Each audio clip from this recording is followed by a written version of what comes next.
Seja um apoiador do canal e tenha acesso a entrevistas inéditas.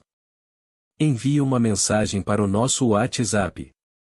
São mais de 2.000 entrevistas para você assistir online, ou fazer o download, com apenas um clique. Antes de chamar o meu próximo convidado, eu vejo que já tem aqui no palco um rapaz que acabou de acordar, está com o cabelo ainda todo desgrenhado. E um outro rapaz está ali no teclado que também não conhece, eles não se dão, porque um nem olha para a cara do outro. Como é o seu nome? Zé Luiz. Zé Luiz. E você? Felipe? Parabéns para a dupla. Desculpa a minha brincadeira, tá? Mas de qualquer maneira, bom dia. Desculpa, pode falar. Eu pensei que você fosse falar que eu era filho do Bira, porque todo mundo fala que eu sou filho do Bira. Mentira. Nossa Senhora. Mas porque você é bonito, não entendo. Poxa, isso. mas o Bira é Obrigado pela presença de vocês, que estão aqui para acompanhar o Heriberto Leão. Cadê ele?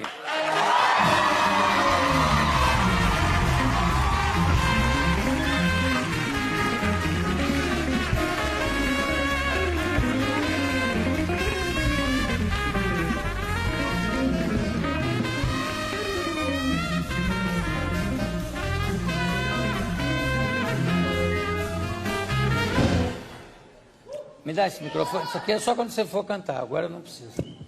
Tô tão acostumado com ele no teatro o tempo inteiro com o microfone, mas o nosso tem cabo, porque a gente faz bem vintage mesmo, né? Rapaz, você tem uma voz assim, impressionante. A última vez que você esteve aqui, você não falava assim. Será que é o Jim, essa coisa do poeta, do político erótico, né? Ele se auto-intitulava de político erótico. Eu acho isso uma coisa muito interessante para o nosso país hoje, né? O Jim Morrison. Jim Morrison. Engraçado que você escuta os álbuns do The Doors, você não percebe essa maluquice toda contida que ele tem depois que solta. Mas eu diria que a música deles é quase careta, no bom sentido. Concordo. Não é? Mas é uma coisa... Porque são influências repertório. do blues, da bossa nova, do jazz também, né? Então é um rock and roll que ele é muito... E Kurt Weill, tem, Kurt né? Weill, Alabama Song. Eu gosto né? Just show me the way. Você sabe que da última vez que eu vim aqui, eu até dei uma palhinha, na penúltima vez. E aí você falou do Alabama Song, eu falei, pô, não estou preparado, e a gente não toca ela na peça. Mas a gente deu uma ensaiada hoje aqui nela, então quando você quiser a gente vai dar uma brincada com o Alabama Song aqui também. Então vamos brincar um pouco, vai? Então vamos lá. Ó, a gente saiu só hoje, então vai ser um improviso aí. Vamos lá, vamos brincar. Com esse negócio? Não, vamos brincar. Não, é porque lá no espetáculo... Bom, esse programa, sabe quando é que o programa cresce? Quando tem improviso. Então vamos embora no improviso. Ué. Maravilha. Vamos lá.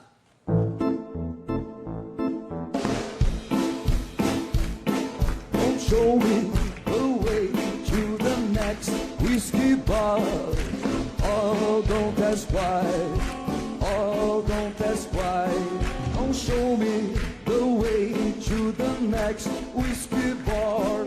I'll tell you we must die. I tell you we must die. I tell you, I tell you, I tell you we must die.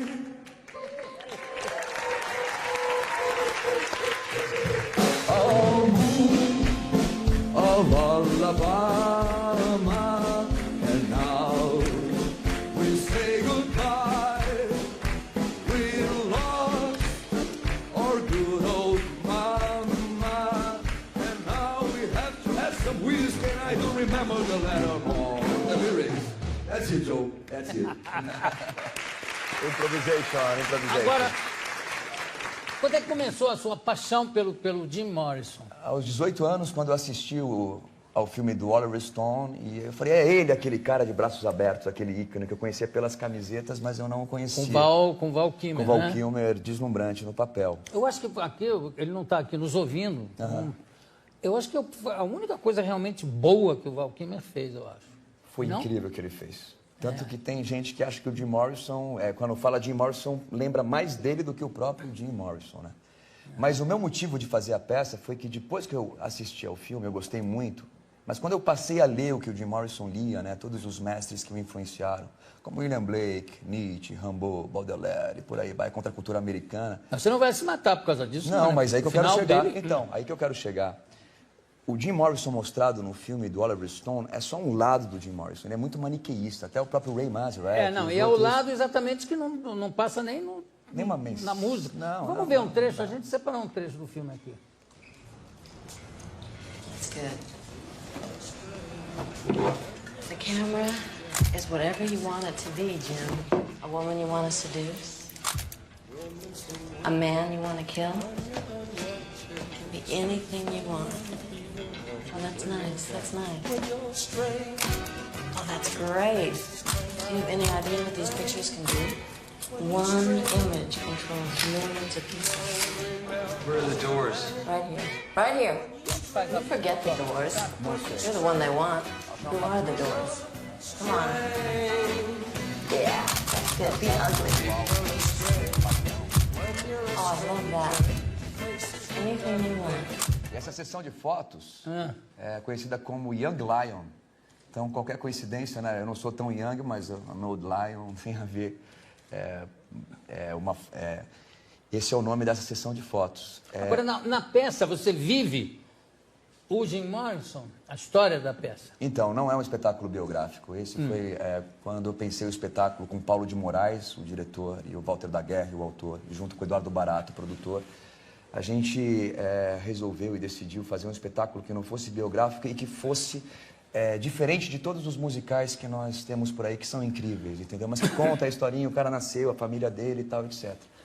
É a história de um fã chamado João Mota, que vai no Père Lachaise. Como é? João Mota? João Mota. Vai entender por que chama João Mota. Ele vai no Père Lachaise para acertar as contas com um grande ídolo dele, ele está com 40 anos de idade.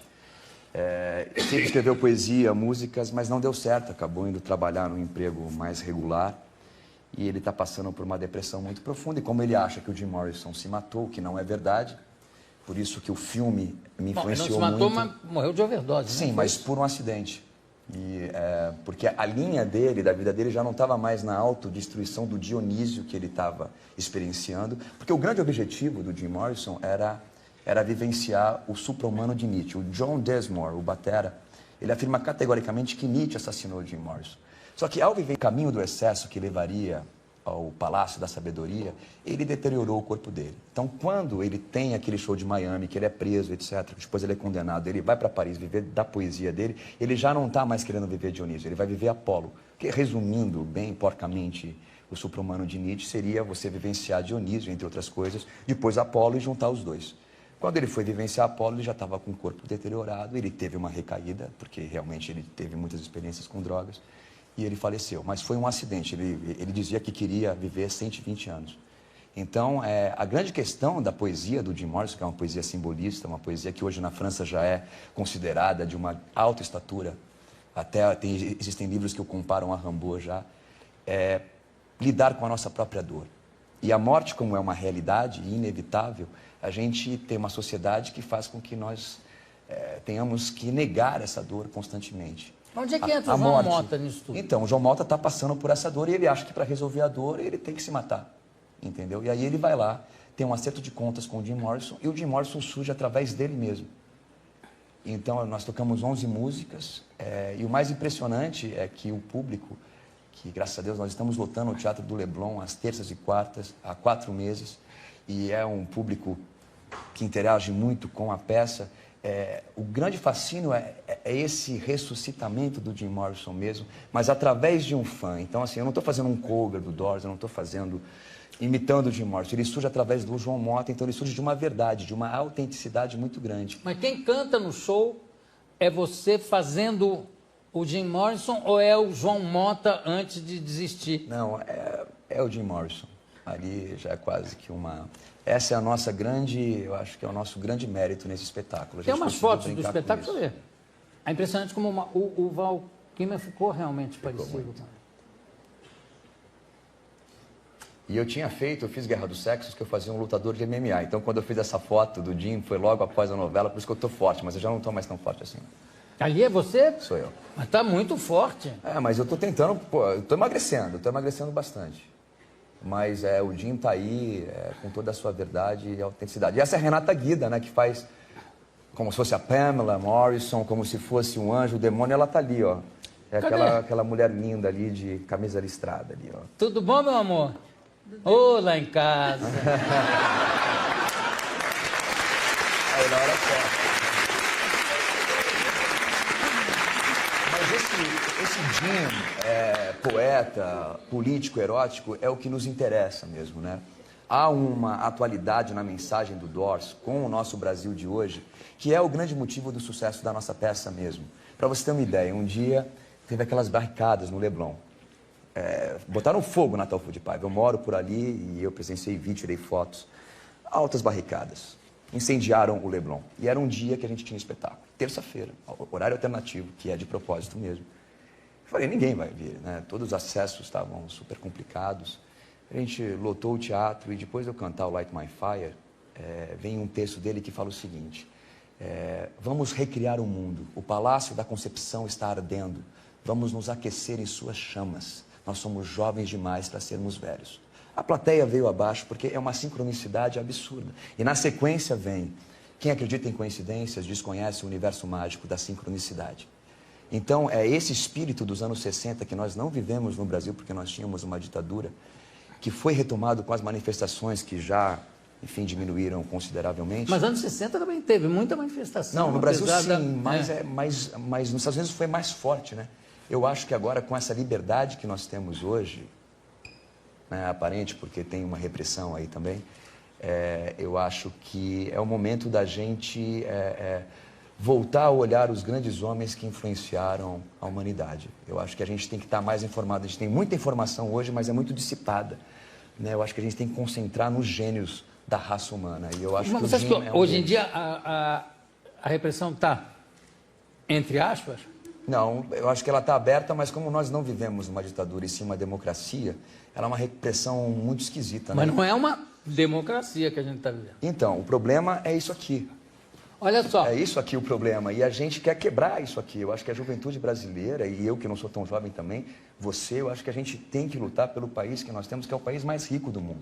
Então a gente tem que lutar pelos mais inteligentes, pelos mais eficientes, e por isso que eu adorei o que você disse sobre Eduardo Campos e Marina Silva. Eu conheci Marina Silva na Paixão de Cristo de Nova Jerusalém, em 2010. Ah, você fez Cristo? Eu fiz Cristo 2 vezes lá. E em 2010 ela foi, e depois do espetáculo, eu de Jesus mesmo, eu a encontrei, beijei a mão dela, olhei fundo nos olhos dela e reconheci uma nobreza naquela mulher, que depois eu tive o prazer de jantar com ela depois. E assim, eu confio muito nela, muito mesmo, no caráter dela, na dignidade É verdade, dela. não, eu também. Totalmente. Que bom. E também acho que o próprio Eduardo Campos, acho que foi uma junção ali. Eu acho importante, o Brasil bem precisava ter isso, ter uma balança bem equilibrada para a gente ter uma opção realmente. Agora, Heriberto, bacana. você quando veio aqui, a última vez que você veio aqui, você disse que quando cantou era exatamente o Light My Fire. Isso. Você disse que sentiu um fogo saindo. Como é que é essa história? Essa sincronia, não, senti não, eu vi. Eu fui rever. Aliás, eu quero agradecer que eu consegui o patrocínio da Porto Seguro e da Itaú Cultural, graças à nossa entrevista. No onde entanto, eu não vi nenhum tostão desse patrocínio. podemos conversar. Um Griese, um Saron. Tudo bem.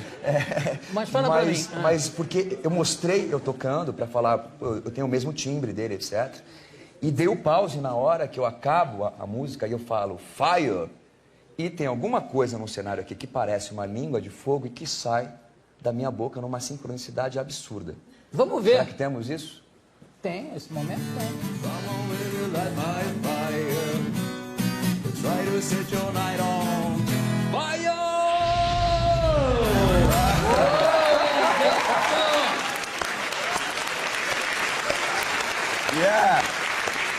Vocês são demais. E acabou com o meu terno. Você viu que eu tô todo chamuscado, fumaça, foi um escândalo. E na hora eu não notei, você acredita? Na hora quando você Mas eu falou... dei o pause lá e eu consegui, graças a isso. Porque eles ficaram impressionados, porque tem mesmo, parece, se você der um kill ali mesmo. Não... Pareceu, gente, Mas pareceu. isso não é possível. Ué, na hora que falaram, eu digo, será? E fui ver, eu digo, na hora eu não notei. Eu pensei que tinha caído uma coisa. Virem, vamos chamar uma vinhetinha, continuar aqui com Light My Fire. Vamos lá. Tenho aqui ao meu lado Heriberto Leão, Jim Morrison ou João Mota, o incendiário. O incendiário. tem um bafo terrível. Brinca não. Um bafo de leão. Vem cá, reação da... Quem é a plateia que vai assistir esse espetáculo? É muito eclética, porque vai desde senhoras que viveram essa época, né, com seus 70 anos, e jovens, pessoas da minha época, eu tenho 41, então é uma mistureba, assim, muito grande. E todos ficam realmente inflamados, incendiados, porque o Doors fazia isso, né? O Jim, ele estudou o teatro da crueldade de Artaud, então ele criou um personagem, né? O James Douglas Morrison, ele criou um personagem chamado Jim, que era para ser esse político erótico, para incendiar as pessoas, né? Agora, o que eu acho engraçado é o seguinte, que na época, você não associava muito o The Doors com esse nível de protesto, de coisa, né? Não sei. Pelo contrário, então eu estou enganado. Não, pelo contrário. Quando John Lennon vinha com All We Need Is Love, ele vinha com This Is The End, My Only Friend The End. Por isso que eu acho que ele é mais atual agora do que na época dele. Eu acho que essa questão da dor, naquela época não tinha tantos anestésicos, tantos Rivotris, tantas... hoje, se você sentir dor, não, vai lá, toma um remedinho que passa. Ninguém lida com a sua dor. Ele tinha muito essa obsessão de você assuma a sua dor, que seria como se fosse o demônio de Nietzsche mesmo. Você tem que botar para fora para devorar e adquirir o seu poder. Senão ela te pega por aqui, entendeu? Isso me interessa muito numa sociedade que hoje eu vejo todo mundo, e nisso eu me incluo, querendo se anestesiar sempre com certas banalidades. Eu acho que a gente vive um momento do país que a gente tem que ficar muito atento ao que está acontecendo. Eu acho que a arte tem que estar cada vez mais conectada com a nossa realidade política, social. Então, agora, você tem mais alguma palhinha para a gente ouvir aqui? Temos. O quê? Deixa eu ver aqui se tem... Spy é interessante. Tem o Touch Me, tem o Spy. Vamos com o Spy agora. O Spy mostra muito aquilo que você disse, de ser quase careta. Ser quase careta? Que não é um defeito, não. Não, é uma qualidade. Pelo contrário, no rock and roll eu acho que é uma qualidade. É uma mistura interessante. Vamos lá. Vamos lá.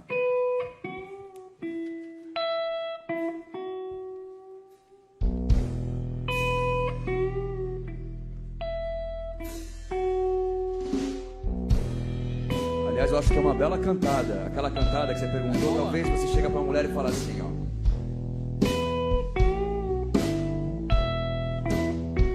I'm a spy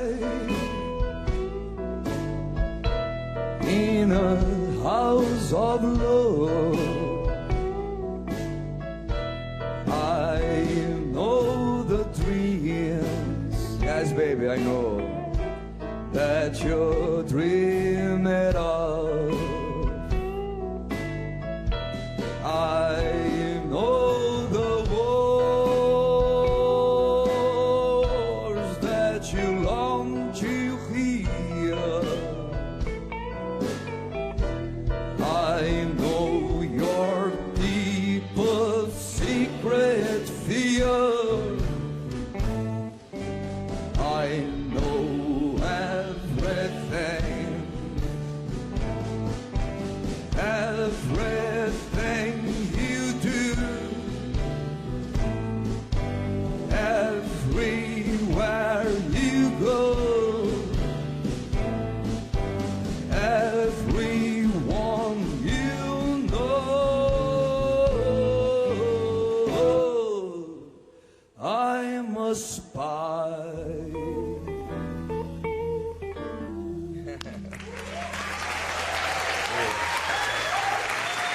Quantos personagens tem na peça?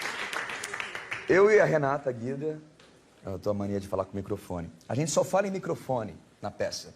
A peça é um musical que não tem aquela lapela convencional, isso foi uma coisa genial do Paulo de Moraes. O Paulo de Moraes é o diretor da Companhia Armazém, um dos maiores diretores do país.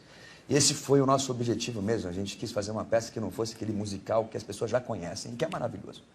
Mas diferente, como era o The Doors, diferente. Sou eu e Renata Guida e Felipe Barão na guitarra, o Sérgio é ótimo, o Eduardo, o nome do meu irmão, Rorato na bateria, o Zé Luiz Ambianchi nos teclados e baixo elétrico, né? Porque o The Doors é a única banda de rock que eu conheço que não tem baixista, né? Porque ele toca baixo lá, junto, né? Como o Ray Manzarek fazia. E somos nós dois. E ela faz sempre faz mais de um papel, Ana?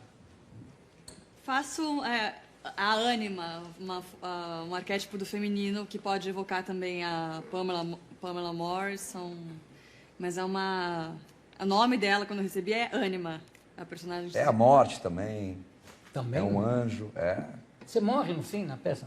Não, então, eu vou entregar, mas assim, ele salva. Não, então o cara. não entrega. Não. Isso que é bacana, porque... Ninguém sabe como foi. O que você fala pra ele que faz com que ele não se mate? Ele fala o quê? Que Jim Morrison... Jim Morrison não se matou. Ele... O que era, gente? Esqueceu o texto, Renato? Ele atravessou pro outro lado quando ele deixou... Só sabe o texto na terça. Quando ele deixou de ser uma imagem congelada para se tornar um poeta. Repete isso pro João escutar. Ó que bonito isso. Você Volta manda da nela velha. assim, dessa forma? Repete isso. É um inferno isso. É difícil. Ele atravessou para o outro lado quando ele deixou de ser uma imagem congelada para se tornar um poeta. Porque se o break on through é a morte, a interpretação está errada. Break on through to the other side não é morrer. Muitos fãs entendem o Jim meio como o Kurt Cobain, que eu também gosto muito, mas o Kurt Cobain realmente se matou e quis se matar. O Jim, não. Mas, vem cá, mas tem muita diferença em você querer se matar e você morrer acidentalmente de uma overdose. O cara que toma uma overdose já não está afim de... Mas não foi uma overdose. É como o cara que diz, não, eu só tomo heroína socialmente. Entendo. Você tem razão. Você tem razão. Não, eu estou falando pelo seguinte. Eu acho perigoso a gente romantizar uma coisa. Mas a gente não romantiza. Ele não morreu, ele está do outro lado. Morreu. Não, sim. Não, ele morreu. Mas é que a poesia dele nos leva a coisas muito mais profundas e muito mais importantes. Não, muito mais importantes, sim, do que você tirar a sua vida. Porque ele dizia, eu quero viver até os 120 anos. Óbvio, eu acho que os nossos heróis que morreram de overdose, eles morreram para que nós não morrêssemos. Se você estuda a vida dele, a poesia dele, você não precisa passar pelo que ele passou. Ele já passou. Tanto que a gente acaba falando da morte e da vida. A morte está presente, a gente está num cemitério também. Isso faz parte, isso é The Doors também. Mas a gente quis, e eu como um grande fã do Jim Morrison, para mim essa peça é uma declaração de amor. Eu acho assim que ele... Não, claro. Eu tenho certeza que ele não queria morrer em Paris. E assim, ele morreu de uma overdose acidental porque ele não consumiu uma grande quantidade. São estudos que existem, livros que existem discutindo isso. De que ele não queria... Não, que ele não teve um excesso. Ele já estava tossindo sangue, ele era um alcoólatra, ele não conseguia abandonar o álcool. Então, ele estava com sérios problemas de saúde mesmo. Mas a linha dele, da vida dele, ele passou por Dionísio, onde ele foi para a autodestruição. E ele se equivocou e errou em vários momentos, claro. E não devemos imitar esses erros, mas sim o que ele trouxe de positivo e de aprendizado. Mas quando ele sai desse ciclo e ele vai para Paris, ele não quer mais morrer. Então é algo que me interessa como ator e foi o ponto de partida para a gente fazer essa homenagem. Então é uma coisa do meu coração. O resto do The Doors? O Ray Manzarek morreu há 3 meses atrás, já com 70 e poucos anos. Aliás, teve uma coincidência ou sincronicidade, foi o dia que o Zé Luiz chegou, foi o nosso primeiro ensaio. Zé Luiz que faz o nosso Ray Manzarek. O John Desmond está vivo e o Rob Krieger também. Eles são brigados porque o Rob Krieger e o Ray Manzarek fizeram uma banda chamada The Doors of the 21st Century e o John Desmond não aceitava isso. Até o Ian Edsbury do The Cult foi vocalista por um tempo, etc. E eles ainda tentam manter a obra do Jim, cada um do seu jeito. Escrevem livros, tem documentários também. O Beto, deixa eu dar uma pergunta para você. O espetáculo está no Rio, claro que você não viu o espetáculo. Mas você já entrevistou roqueiros famosos que passaram por aqui, não? Deixa eu pensar, sim. Né? Na época do Rock in Rio e tal, deve Rock in ter. Rio, Você lembra sim. de algum assim que tenha marcado, especialmente por... Poxa, Jô, o mais recente, o CJ Ramone, baixista dos Ramones, e Ramones é uma espécie de unanimidade, né? Você pode ser punk, metal, enfim, todo mundo gosta de Ramone, parece que é a base ali também do rock and roll, né? Os Ramones. Acho que mais recentemente. Inclusive, ele vestia a camisa do Santos Futebol Clube. CJ Ramone. Veja, Esse foi o motivo, claro, pela entrevista. Você é santista. Nasceu em Santos e torce pelo Santos. Não, sou de São Paulo. Nasci em São Paulo, mas torço para o Santos. Bom, mas chegou a trabalhar lá no... Sim, cobri, inclusive, o Santos, treiro, enfim. Eu não sabia desse lado assim, tão... Santista? Então, nossa, totalmente. Quase vim com a camisa do Santos. Aliás, é uma homenagem, né, preto e branco. Muito bem. Por acaso, teve algum fã exaltado que quis subir, te bater? Não, tem fãs que vão pra fazer isso, né? Fala, vem esse cara pra fazer o Jim Morrison, o cara tá maluco, ator da Globo, ator de novela, né? Tem um caso bem interessante que foi um cara que, bom, eu demoro 40 minutos para chegar do teatro até o outro lado, né, daquele saguão do Teatro do Leblon, que tem os restaurantes ali na frente.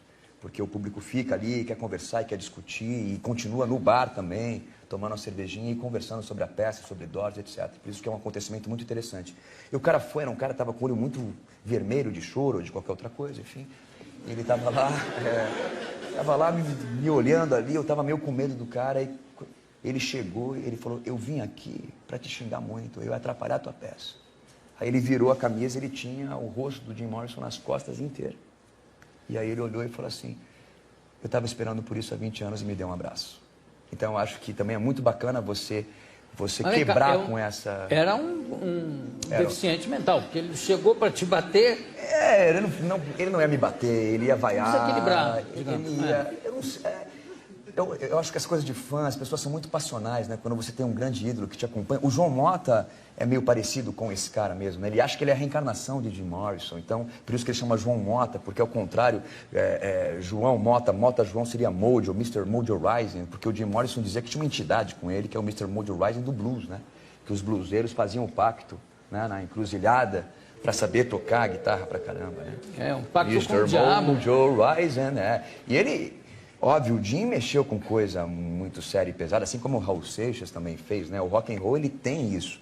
Mas eu acho interessante você mostrar esse lado, que é o que é bacana no filme do Oliver Stone, e mostrar um outro lado também. O espetáculo, ele busca juntar esses dois lados, porque eu acredito no sagrado e no profano em perfeito equilíbrio. Vamos ouvir mais uma, a outra palhinha que eu pedi, que era o Touch Me, pode ser? Touch Me? Então vamos lá. Vou ter que me levantar no Touch Me, pode ser? Mas à vontade. Come on.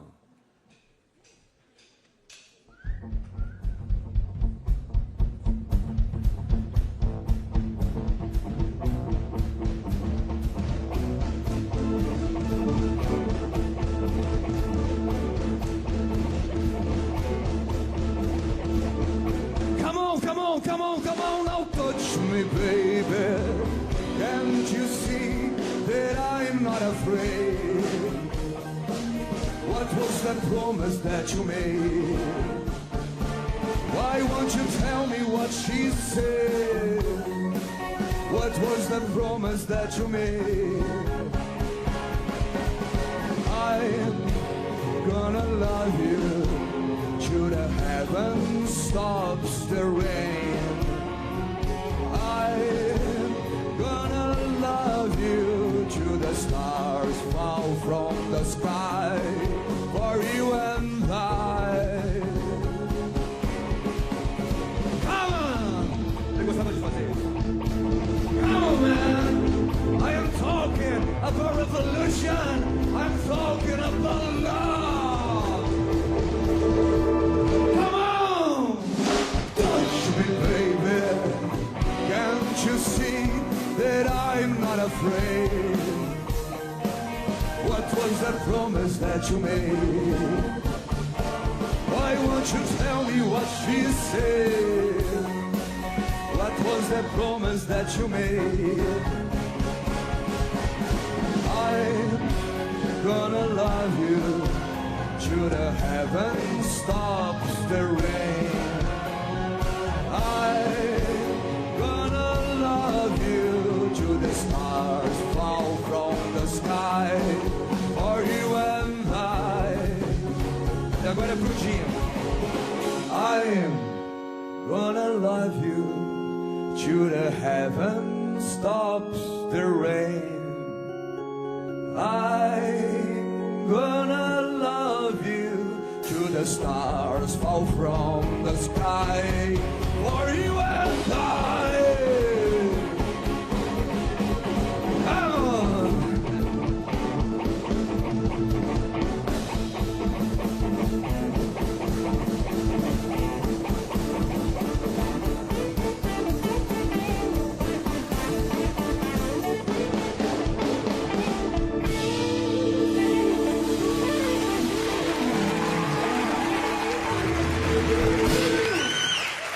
Heriberto Leão.